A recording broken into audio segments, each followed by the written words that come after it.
এই যে রিলেট করার ব্যাপার একটা, আমি কোনো দলের নাম না করে বলছি, সব জিনিসকে একটু প্রাচীনের সঙ্গে রিলেট করে বলার দরকার নেই তো। তো পরিষ্কার ভিজিবল ব্যাপারটা এরকম হচ্ছে। এত পারিপার্শ্বিকের আবিষ্কারগুলো এসে সামনে দাঁড়াচ্ছে, সেগুলো কি ইগনোর করে কেউ যদি ভেতরে যেতে যায় সে তো কনফিউজড হয়ে যাবে। সেই জন্য এখন সত্য তো সত্যই, সত্য সত্যই, এইবারে সেই সত্যর জন্য প্রতি যুগে একজন দুজন লোক থাকে মহামায়ার আশীর্বাদে, যারা সত্যকে ধরে সত্যকে সামনে নিয়ে আসতে পারে, গ্রন্থ ধরে না, দরকার হয় না। তারা গ্রন্থকে অ্যাকসেপ্ট করে শুধু গ্রন্থে এগুলো পাওয়া যাচ্ছে বলবার জন্য, তাদের গ্রন্থ সাপেক্ষে কথা বলতে হয় না। কতগুলো কথা আছে কি গ্রন্থ সাপেক্ষে বলা, আর কতগুলো হলো বোধের আলোয় বলা। এবার বোধের আলোয় পাওয়াটা যদি শাস্ত্রের মধ্যেও দেখতে পায় তখন তার আনন্দ হয়, তখন সে সেটাকে নিয়ে বলতে পারে দেখো শাস্ত্রে এরকম আছে। সুতরাং সেই জায়গায় দাঁড়িয়ে বলছি, শাস্ত্রগুলোর মধ্যে বিশেষত উপনিষদে, গীতায়, চণ্ডীতে, ত্রিপুর রহস্যে, যোগবাশিষ্ঠ রামায়ণের সারে অপূর্বভাবে বিন্যস্ত আছে। এই যুগে শ্রীরামকৃষ্ণ কথামৃতে জ্ঞানযোগ, ভক্তিযোগ, কর্মযোগ, ধ্যানযোগ, শক্তিযোগ সব কনজিলড ভাবে রয়েছে শ্রীরামকৃষ্ণ কথামৃতে। প্রশ্ন করছিলাম আমি বলছিলাম শরণাগতি। হ্যাঁ, ওই ব্যাপারটা যদি একটু বুঝিয়ে বলেন। এই কেবল শরণাগতি। এত ঘুরে টুরে এসে দেখো এইখানে এসে চুপ করে বসলো। বুদ্ধি, মন, প্রাণ, হৃদয়, বিবেক, পাঁচটা দিয়ে আমরা বহির্জগতের সঙ্গে সম্বন্ধিত। তো বিবেকটা নিয়ে সবাই হয়তো হয় না, বিবেককে দূরে রেখে দিয়ে বেশিরভাগ লোক চলে। বুদ্ধি, প্রাণ, হৃদয় নিয়ে খুব চলছে। বিবেকের জায়গা থাকলে, আমি একবার একটু সমালোচনামূলক কথা বলছি, তাহলে মানুষ হৃদয়ের বৃত্তিতে অনেক ভুলভাল কাজ না করে থাকতো। বিবেক বৃত্তিটা যদি ঠিক থাকার ব্যাপার হতো, দে আর ভেরি গুড পারসনস। কিন্তু বিবেক বৃত্তির পূর্ণতার যে দৃঢ়তার জায়গাটা যদি পোক্ত না হয়, হৃদয় বৃত্তি কিন্তু আমাদের অনেক সময় খুব কষ্টকর জায়গায় নিয়ে যেতে পারে, খুব কষ্টকর জায়গায়, একটু না মানে যন্ত্রণা, in spite of being good person, খুব যন্ত্রণার জায়গায় নিয়ে যেতে পারে। তার ভুরি ভুরি উদাহরণ আছে আমার কাছে, একান্তে বলা লোকেদের কথা আমার শোনা আছে, সেগুলো আমার বলা এখানে উদ্দেশ্য না। তার মানে আমার সবচেয়ে বড় জায়গা হলো বিবেক বৃত্তি।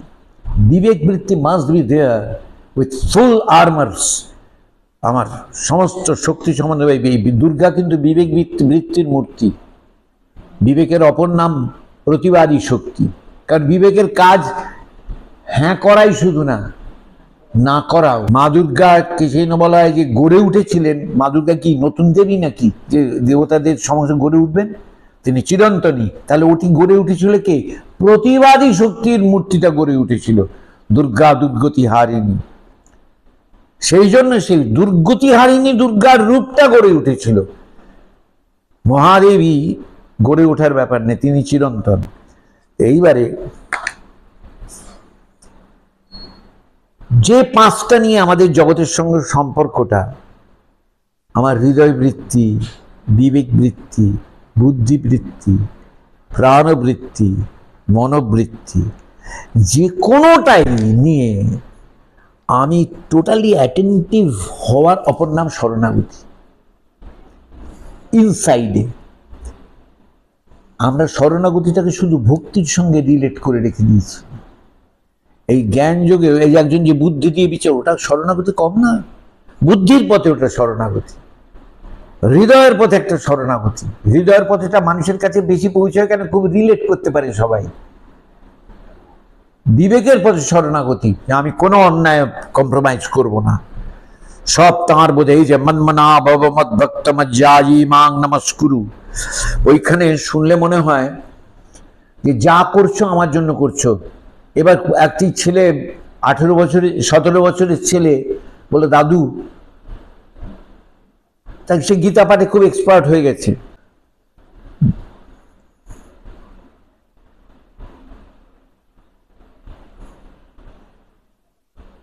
আমাকে বলো, আমি একদম খুলে বলছি, আমার নইলে অসুবিধা হবে, যে ওরা এখন তো তোমার এই যে পুরুষ নারী ব্যাপারটা, যৌথ জীবন, শারীরিক জীবনে যে সন্তানের উৎপাদগুলো পড়েছে, তো ওগুলো সব মনমনা ভাব মধ্য। তার মানে কি এটা শুধু সন্ন্যাসীদের জন্য? সবার জন্য যদি প্রত্যেক অনেকগুলো কাজ করতে হয়, যেগুলো মানুষের প্রাত্যহিক ক্রিয়া বা বাথরুমে যাওয়া ইত্যাদি, যা জীবন যাই করছো তুমি আমার জন্য করছো ভাবে। বুঝতে পেরেছো কথাটা কি? What ever I do. বললাম হ্যাঁ তাই। তার মানে সেগুলো দেব বিগ্রহ হিসেবে ভেবে না, ওই বিগ্রহ হিসেবে ওই পূজাই সেখানটায় ঠিক এই হিসেবে করা আর কি। তুমি যখন শাস্তি দিচ্ছ, সেটাও তুমি যাকে শাস্তি দিচ্ছ তাকে পুজো করছো বোধে, অ্যাবস্ট্রাক্ট ভাবে না। আমি একবার তাই জন্য নেগেটিভ এক্সট্রিমে চলে গেলাম। ওর কল্যাণার্থে চলবে না দণ্ডবিধানটা, তখন আমার প্রেমেই অভিভক্তি। প্রেম মানে কিন্তু ক্ষেত্রে পড়া না, প্রেম আমার দৃঢ়ভাবে করাটা হবে। আসলে আমি আমার সঙ্গে ডিল করছি বলতে এইগুলো আসলে প্রেম। প্রেম বলে আসলে দুইয়ের সঙ্গে সম্পর্ক যেটা, সেটা হলো বাহ্যিকভাবে সম্পর্কে আমরা বলি দুজনে দুজনকে ভালো লেগে গেছে। সত্যিকারের প্রেম কি? আমি আমার বাইরে দ্বিতীয় নিয়ে আমি এইখানে যা করছি অন্যের ওর জন্য তাই করছি, বোধটাই হলো প্রেম। অর্থাৎ whatever I am doing for myself is called প্রেম, অ্যাজ ইফ না।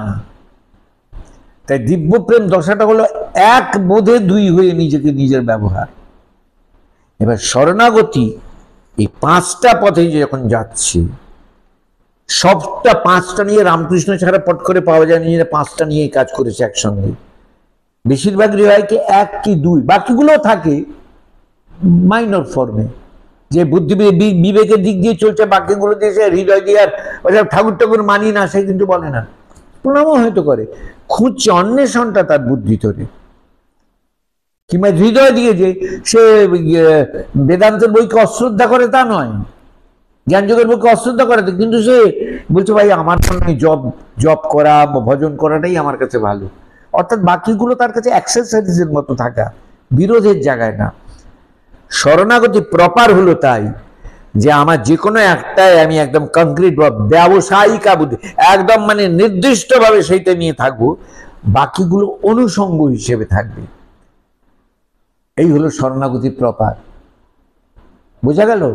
অর্থাৎ যে অন্বেষণে আমি এগোচ্ছি সেটা পুরোপুরি ওটা থাকবে, ওইটাই অ্যাটেন্টিভ থাকবে, মানমানাভাব মত ভক্তি, কিন্তু বাকিগুলো ঠিক থাকবে। বাকিগুলো ঠিক থাকবে মানে আমি তখন বুদ্ধি দিয়ে আমার যদি অফিসের কাজ হয় ওইটাই শরণাগতি। ও বুদ্ধি দিয়ে কর্তব্যটা করাটাও আমার কিন্তু শরণাগতিরই পার্ট হয়ে গেল। তখন পথগুলো ধরে পাঁচটা পথে একটু করে ছোট করে যদি প্রতিটা পথে একটু করে মানে শরণাগতির বুদ্ধির পথে শরণাগতি, বা সেটা কিভাবে বুদ্ধির পথে শরণাগতি হলে যে আমি তত্ত্বগতভাবে অ্যাকসেপ্ট করা না বুঝে করবো না। এখানে আমি নেগেটিভ ভাবে বলছি, তার মানে আমি গণেশের মন্দিরে পুজো প্রণাম করবো না তা কিন্তু না। তত্ত্বগতভাবে I won't accept unless I realize it, এটা বুদ্ধির পথে প্রত্যয়। মনের পথের যেটা ধ্যান যোগের পথে, এটা হলো জ্ঞান যোগের। ধ্যান যোগের ক্ষেত্রে হলো সেটা যে আমি আমার দিকে এই যে যাচ্ছি, যে জিনিসটার আকর্ষণ আমাকে টানছে, এই এখন অ্যাড্রেশনে আমি সেটার দিকে তাকাল। প্রত্যাহার, আমি এখানে প্রত্যাখ্যান বললে আমার সুবিধা হয়। এই যে বলে যম নিয়ম আসন প্রাণায়াম প্রত্যাহার ধারণা ধ্যান, প্রত্যাহারটা ভীষণ কঠিন, ভীষণ প্রয়োজনীয়। প্রত্যাখ্যান এখন অন্তত এখন আমার ভীষণভাবে একটা প্রয়োজনীয় কাজ মনে পড়ে গেল, কাগজে নোট করে রেখে আর তাকাবো না সেটার দিকে। একটা তো প্রসেস নিতে হবে না, প্র্যাকটিক্যাল প্রসেস নিতে হবে, এটা রিলেট করার মতো নিজের জায়গা থেকে নিতে হবে। তো থিওরিটিক্যাল এক কথা বলে দিলে তো হবে না। যার তার ওর মনে পড়ে গেল একটা কাজ, আরে অনিমেষকে তো ওটা বলার কথা ছিল সকালবেলা, ওইদিকে অনিমেষকে বলার কথা নিয়ে সরিয়ে দাও মনটা, তার থেকে সরিয়ে দেওয়ার কইটাই হলো তখন তার সাধনা। ওই সরিয়ে দেওয়ার জায়গাটাই হলো তার সাধনা। অর্থাৎ আমি এখানে নেগেটিভ সেন্সে বলছি, পজিটিভ সেন্সে না। পজিটিভ সেন্সে বললেটাই বলবো মনটা যেন একাগ্র হয়, বুদ্ধিতে বলবো বুদ্ধিতে যেন ওইটা নিয়েই খালি অনেক, এ তো পজিটিভ কথা। কিন্তু যখন প্র্যাকটিক্যালে নামছে তখন তো এই এলিমেন্টগুলো এসে আমাকে খুব ডিস্টার্ব করে, তাই নেগেটিভটাও তাই সঙ্গে বলার দরকার। ধ্যান যোগে ওই রকম, শক্তি যোগে প্রাণের ক্ষেত্রে যেটা আমি শক্তিযোগকে তাই অগ্রাধিকার দিয়ে আমার বলা উচিত। শক্তিযোগকে তো ধরেই না অনেকে, জ্ঞানযোগ, ধ্যানযোগ, ভক্তিযোগ, কর্মযোগ। গীতায় বিভূতি শক্তিযোগ হলো গীতায় আগাগোড়া শক্তিযোগের প্রকাশ। শক্তিযোগের জায়গাটা হলো যে আমি শক্তিযোগে কিন্তু পার্টিকুলার একটা ধরেন আমি যেটাই করছি সেটাই প্রাণের উদ্যমে যেন পুরোপুরি ডিভোট করতে পারি। This is what ever I am doing. পুজো যদি হয় পুজো, খাওয়া যদি হয় খাবার রান্নাটা ঠিক করে করব। আমি যদি আহারে আমিষে নিরামিষে সেটাও আমি তাই ঠিকভাবে, সাংসারিক কর্মে যেগুলো করার স্বামী স্ত্রীর সম্পর্ক সবই আমি করবো devotedly, without ignoring any aspect but without being attach to it. কোনোটাই আমি দাস হব না। ভীষণ কঠিন বীরভাব, ভীষণ কঠিন প্রাণের প্রতি শক্তি। কিন্তু এর অল্টারনেটিভ একটা আছে, সেটা হলো মা ধরে। মা তোমার জন্য, মা ধরে করলেই না অনেক গ্লানির জিনিস আপসে আপ খসে যায়। ওই জন্য মাতৃ সাধনা শক্তি সাধনা খুব একীভূত হয়েছে। এবং সন্তান জন্মায় তো একটি শক্তির প্রকাশ নিয়ে, প্রাণ শক্তি। তখন তার মন কোথায়, তার বুদ্ধি কোথায়, তার বিবেক কোথায়, তার হৃদয় কোথায়? তাই মায়ের থেকে নেওয়া জায়গাটা নিয়ে যে জগতে আসে সেটা কিন্তু প্রাণশক্তি। সুতরাং প্রাণশক্তির উন্মেষ আর মাতৃশক্তির উন্মেষ এক। সেই জন্য শক্তিযোগে মাতৃ সাধনাটা প্রাধান্য পেয়েছে। মাতৃ সাধনা শক্তি সাধনা সেই জন্য একীভূত হয়ে গেছে। সবই মায়ের কাজ, সেই হিসেবে একটা মানে যদি মানে কিছু কিছু কিছু তো করা যায়, সেই মানে সবটাই যার যার তার তার, যার যার তার, হ্যাঁ সেটা ঠিক। এটা পাকলেস পাথ। তুমি কোনো একটা পাখি এখানে এই গাছে বসে আছে, এখানে আরো 10টা গাছ আছে, তারা দিলে একটা পাখি না অনেকগুলো পাখি বসে আছে। এদিকে একটা গাছে অনেক পাখি বসে, ওদিকে আছে কোনো পাখি নেই। এবার গুলি ছুড়লে কোনো পাখিকে না, শব্দ করলে সব উড়ে গেল। এবার তুমি পাখিগুলোর যদি এই যে উড়ে যাওয়াটাকে রেখাঙ্কন করতে পারো, দেখবে সব ডিফারেন্ট, কিন্তু সব গিয়ে ওই গাছে বসলো। ঠিক যোগীর ক্ষেত্রেও তাই, পাকলেস পাত। পাতা আছে কিন্তু যার যার তার তার। প্রত্যেকের ট্র্যাভার্সিংটা নিজের নিজের মতো করে হয়। কিন্তু যদি ওই একটা আস্থার জায়গায় একটা রক্তমাংসের মানুষ থাকেন, যাকে জানি যে যার আমার কাছে তার কোনো ব্যক্তিগত চাহিদার আকাঙ্ক্ষা হাত পাতা নেই, আমার আস্থার জায়গা, আমি যদি আমার কোনো গোপন কথাও সেখানে বলি সেটা নিয়ে আমি টন্টেড হব না, আমি পরিহাস হবে না, ব্যঙ্গ, এই ভীষণ কঠিন ওই জায়গা পাওয়া। তখন তার ক্ষেত্রে পাকলেস পাত হয়ে যায় একদম, উনি যা বলছেন আমি তাই করে করবো। তখন তার অন্ধবিশ্বাসের জায়গায় তার থাকে না, তখন তার প্রত্যয় ধরে ওটা তখন মনে হয় ঠিক আছে আমি ওইটা। ওই হলো তখন তার শরণাগতির একটা কালমিনেশন, ভেরি কংক্রিট কালমিনেশন, একটা জায়গায় পৌঁছনো। এটা তখন সবটা ধরি, বুদ্ধিটাও তার কাছে তখন কি হয়, তুমি তার নিজের দিকে একবার ভেবো, বুদ্ধি দিয়ে যত দেখা তারপর নিয়ে যা বলছেন আর আমার এর বিরুদ্ধতার জায়গা নেই। হাউ ইট কামস, তখন দেখা যায় যেই জায়গা অব্দি এসছি সেই জায়গাটা তো উনি ধরেই নিয়ে আমায় পরেরটা বলছেন, আর আমি বিচার করে সময় নষ্ট করবো কেন? এই যে রেহাইটা, এই যে হাত ধরে তুমি নিয়ে চলো সকা, আমি যে পথ চিনি না, ওটা বড় মস্ত বড় জিনিস, খুব বড় জিনিস, খুব বড় জিনিস। বলো আর কি বলছি? বিবেকের কাজটা হলো আমি যে কাজই করছি, এখানে আমার বিবেক বলছে বাড়ি ফেরা আছে না সবার ঠিক মতো ভেবে 8টা বাজে, 3টে পথ হয়ে যায়, 2টো পথ একটু বলে দিন। না, বিবেকের জায়গাটা হলো যে বিবেকানন্দ তার সবচেয়ে বড় প্রমাণ, যে আমি যে কাজই করব যেন নৈতিকতার, মনুষ্যত্বের নৈতিকতার বোধ থেকে না সরতে হয়। Whatever with you work, school করা বলো, কলেজ করা বলো, ধ্যান করা বলো, প্রশাসনিক কাজ বলো, যাই করি, এটার কর্মযোগের জায়গাটা যে আমি আনকম্প্রোমাইজ, এবং কম্প্রোমাইজ যেখানে করবো সেটাও আনকম্প্রোমাইজিংলি, যে এখানে একটু এইভাবে ওকে বলে হ্যাঁ দাদা একটু করে দিন না, এদের উপকার হয়, ওটাও আমি আনকম্প্রোমাইজিংলি করবো। ওটা কিন্তু অ্যাপারেন্টলি কম্প্রোমাইজিং হলো, যে অর্ডার করলে ওটা কিন্তু মিষ্টি করে বলে, মিষ্টি করে বললে মানুষটি যদি খুশি হয়ে কাজটা করে, আমার গায়ের জোরি দেখাবার দরকার কি? এটা করার ডিউটি আপনি করুন, আমার দরকার তো, একটু মিষ্টি করে বলে যদি কাজটা করে, ওটা সেই জন্য কম্প্রোমাইজে কোনো কম্প্রোমাইজ না, ওই কম্প্রোমাইজটা তাই আনকম্প্রোমাইজিংলি হলো, যে ওটা আমার কাজের রীতির মধ্যে একটা আসছে, সুন্দর করে মিষ্টি করে বলে আপনার করার আছে করে যান, কোনো কথা না, এরকম ভাবে সব জিনিসের দরকার নেই। আর তুমি আরেকটা কি বললে বাকি? হৃদয়টা তো একেবারে যার যার তার বাসর ঘর, শান্ত দাস্য সখ্য বাৎসল্য মধুর। এই যে যখন হৃদয় বললে, আমি হৃদয় দিয়ে বলছি, ওখানে হৃদয় নিয়েও এক গাদা খাবার নিয়ে এসছে, যে প্রত্যেকের যে প্রাণবৃত্তি, মনোবৃত্তি, বুদ্ধিবৃত্তি, হৃদয় বৃত্তি, বিবেক বৃত্তি, এগুলো তো লেয়ার, এগুলো তো পোশাক। তুমি সুষুপ্তিতে যখন এগুলো তো কার্যকরী নেই, একমাত্র প্রাণবৃত্তি রয়েছে, মানে তখন ওই পাঁচটার মধ্যে ওই বউটা তখন বরকে একটু একলা পায়, বাকি সময় 4 সতীনের অধীনে তাকে থাকতে হয়। কারণ প্রাণবৃত্তিকে যখনই প্রাণবৃত্তিকে চলতে হচ্ছে, বুদ্ধি যেভাবে চালায়, বুদ্ধি চলছে মনের ইচ্ছা ধরে কিংবা হৃদয়ের ইচ্ছা ধরে, বুঝতে পেরেছ? বুদ্ধি তো ইন্ডিপেন্ডেন্ট ফাংশনই নেই, যদিও গীতায় বুদ্ধি শব্দটাকে বিবেকের জায়গায় অনেক সময় ব্যবহার করা হয়েছে, যেমন বুদ্ধি না আসাদ প্রণশ্যতি, ওখানে বুদ্ধি না আসা মানে কিন্তু ইন্টেলিজেন্স না, বুদ্ধি না আসাদ মানে তোমার বিবেচনা বলছে, ওখানে বুদ্ধি বড় অর্থে বিবেক বুদ্ধি, যে বিবেক নাশ যার হয়ে গেলে তার আর কিছু করার নেই, what ever be his position. বুদ্ধি, ওখানে বুদ্ধি 3 রকম 4 রকম অর্থে আছে গীতার মধ্যে, কখনো বিবেক বোধে, হৃদয় বোধে কখনোই না, বিবেক বোধে ইত্যাদি।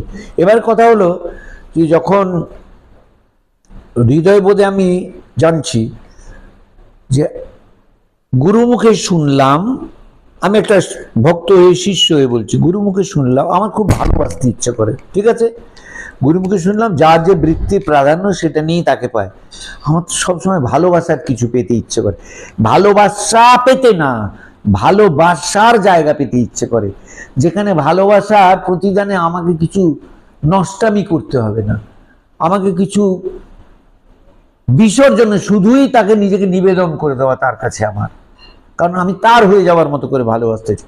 এইবারে আমার ক্ষেত্রে কি কি কাজ করছে, আমার প্রাণবৃত্তি একটা মোড়ক, মনোবৃত্তি একটা মোড়ক, হৃদয় বৃত্তি একটা মোড়ক, বিবেক বৃত্তি একটা মোড়ক, বুদ্ধিবৃত্তি একটা মোড়ক। এইবারে আমার অ্যাটেনশনটা হচ্ছে হৃদয় বৃত্তির জায়গা, হৃদয় বৃত্তির জায়গা দিয়ে আমি সর্বানুস্যূত যে অস্তিত্ব, যাকে আমি সর্বস্ব ঐশ্বর্যময়ী করে আমার কাছে, ঐশ্বর্যময় করে আমার ইষ্টরূপে নিয়েছি, তিনি তো নিরপেক্ষ, তাহলে তাকে আমি কি করে পাবো? নিরপেক্ষ তো তিনি। কোথায় নিরপেক্ষ? কর্মফলদাতা হিসেবে। তাই বোধটা হলো যে আমার কর্ম বলে তোমার কর্ম, তোমাকে সমর্পিত চিত্ত হয়ে তোমার প্রতি আমি কর্ম করছি। এইবারে এটা জ্ঞানের বোধের জায়গাতে কেউ আসলে কর্তা নয় বুঝিয়ে দিচ্ছে, ধ্যানের জায়গায় বুঝিয়ে দিচ্ছে, ভক্তির জায়গায় কিন্তু বোঝাচ্ছে না, ভক্তির জায়গায় বলছে তুমি তার কাছে নিবেদন করে করো। কি হিসেবে নিবেদন করব? সেই যে নিরপেক্ষ ঈশ্বরকে আমি আমার কাছে পার্সোনাল একটা জায়গা থেকে বরণ করে নিলাম। শ্রীরামকৃষ্ণদেবের ভাষায় তিনি সব জায়গায় সমানভাবে আছেন সূর্যের মতো, ভক্তের হৃদয় তার বৈঠকখানা, অর্থাৎ সেখানে তিনি তার প্রকাশটি হয় দাক্ষিণ্য মূর্তিতে।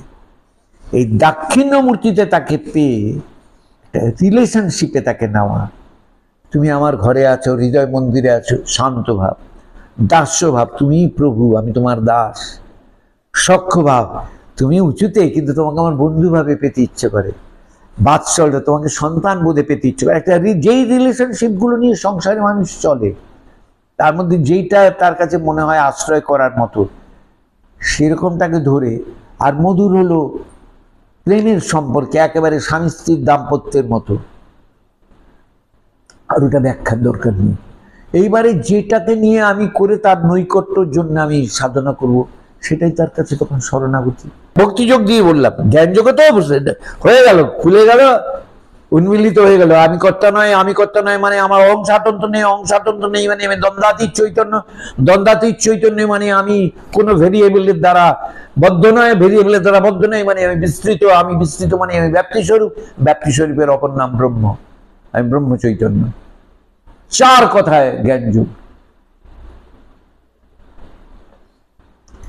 জ্ঞানযোগের থেকে সহজ কিছু নেই, আবার শক্তও কিছু নেই। সহজ হলে ঠিক মতো জায়গায় লাঠি হাতে বন্দুক হাতে গুরুর কাছে পড়লে, বাট শোনো বলো তুমি কোনটা, তোমার দেহ পরিবর্তনশীল, তুমি দেবো না, প্রাণ পরিবর্তনশীল, প্রাণ তুমি প্রাণ না মন না, তো কোন জায়গায় তোমার কনস্ট্যান্ট কোন জায়গাটা? বলে তাহলে বুদ্ধদেব বলেছেন যে সব শূন্য। আরে বুদ্ধদেব তো রয়ে গেলেন, শূন্য বলে বুদ্ধদেব তো রয়ে গেলেন, তার মানে শূন্যটা হলো বুদ্ধদেব, মানে হলো শিব চৈতন্য। শিব চৈতন্যে বাকিটা শূন্য, কারণ কোনটা চিরস্থায়ী না, তাই শূন্য। শূন্য ডেফিনিশন কি? যা চির, মিথ্যা ডেফিনিশন কি? যা চিরন্তন সত্য না, মিথ্যা মানে ফলস না। শূন্য ডেফিনিশন কি? যা কখনোই স্থায়ী নয়। সুতরাং শূন্য মিথ্যা সব তো হয়েই যাচ্ছে জগৎ জুড়ে। न तातो न माता न बन्धुर्न नप्ता न पुत्रो न पुत्री न वृत्तो न भर्ता न जाया न विद्या न वृत्तिर्ममैव गतिस्तं तमेका भवानी। তার মানে ভবানী ক্রিয়াটাই হলো শূন্য নিয়ে খেলা, এরকম করে বল নিয়ে খেলে চলেছেন। তাই খেলছেন যে জায়গাটার উপর, সেটি হলো শিব চৈতন্য, সেটা আমি এক। এই হয়ে গেল দেখবে। এইবার সেই ভবানীকে, মা তোমার আমি সন্তান, এই এসে গেল ভক্তিযোগ। মা আমি যে কাজ করি, মা আমি যেন নীতি ঝরে করতে পারি, হয়ে গেল কর্মযোগ। মা তোমাকে যেন হৃদয় পাই, হয়ে গেল ধ্যান যোগ। সুতরাং পঞ্চযোগ আসলে পূর্ণ যোগের নামান্তরে খালি 5টা কথা বলা। এই বিভাজন, এই জ্ঞান যোগ, এই ভক্তি যোগ, এই কর্মযোগ, এই ধ্যান যোগ, এই শৈব, এই শাক্ত, এই বৈষ্ণব, এই সৌর, গানপত্য, সব হায়ার সেকেন্ডারি দেওয়ার আগে যাচ্ছে যা স্কুলের নাম। আমি হেয়ার স্কুলে পড়েছি, হেয়ার স্কুল, আমি হিন্দু স্কুল, আমি হোম স্কুল। আরে পাস করেছি কি তুই হেয়ার স্কুল থেকে? না আমি হায়ার সেকেন্ডারি পাস করেছি। বলো এইটা বলো। যত জিনিসটা কি অ্যাবস্ট্রাক্ট, কি কঠিন, তত মানে হলো বুঝিনি কিচ্ছু। থ্যাংক ইউ, ধন্যবাদ।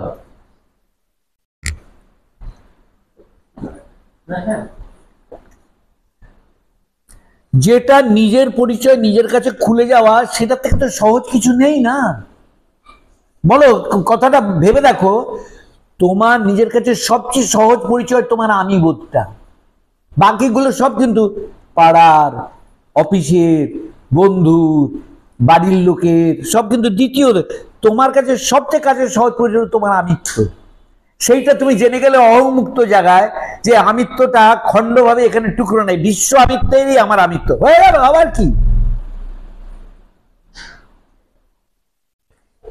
এইখানে এই জায়গায় জানলেন আমার আমিত্ব, আমি যে নিয়ে ঘুরছি, যাচ্ছি, বাজারে যাচ্ছি, লোকের সঙ্গে, এই বিশ্ব আমিত্বের আমিত্বেরই প্রকাশ। এটা আর কি, আর কিসের খোঁজ?